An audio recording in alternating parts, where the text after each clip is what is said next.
Nous allons mettre en évidence l'influence de divers paramètres sur le phénomène de diffraction.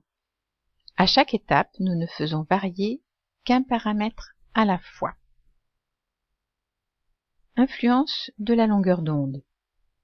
Les deux lasers sont côte à côte et les deux fentes verticales sont à la même distance du laser et de l'écran.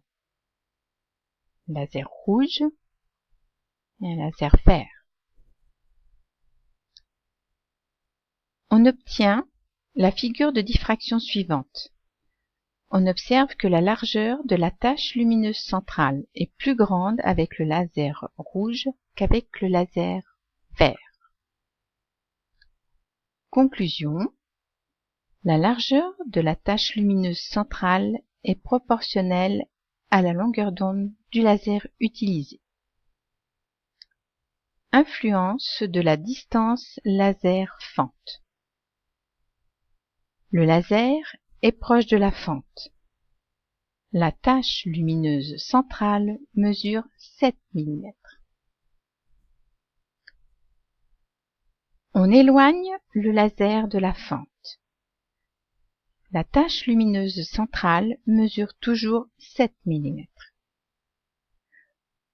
Conclusion. La distance laser-fente n'a pas d'influence sur la figure de diffraction. En TP, pour des raisons pratiques, on placera la fente près du laser. Nous allons maintenant faire varier la distance entre la fente et l'écran. L'écran est éloigné de la fente. La tache lumineuse centrale mesure 17 mm.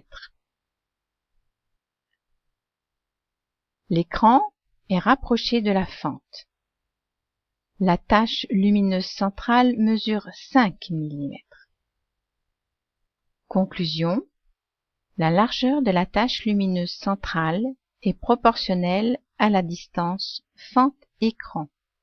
En TP, pour faciliter la mesure de la tache lumineuse centrale, on choisira une distance d'au moins 1,50 m entre la fente et l'écran. Pour l'étude de l'influence de la largeur de la fente, toutes les distances resteront constantes. Seule la largeur de fente va varier. On observera à chaque fois la largeur de la tache lumineuse centrale de la figure de diffraction. Le faisceau du laser traverse les fentes successivement de gauche à droite. On peut voir que lorsque la largeur de la fente augmente, la taille de la tache lumineuse centrale diminue.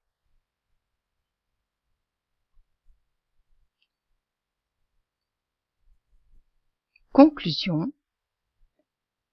La largeur de la tache lumineuse centrale est inversement proportionnelle à la largeur de la fente.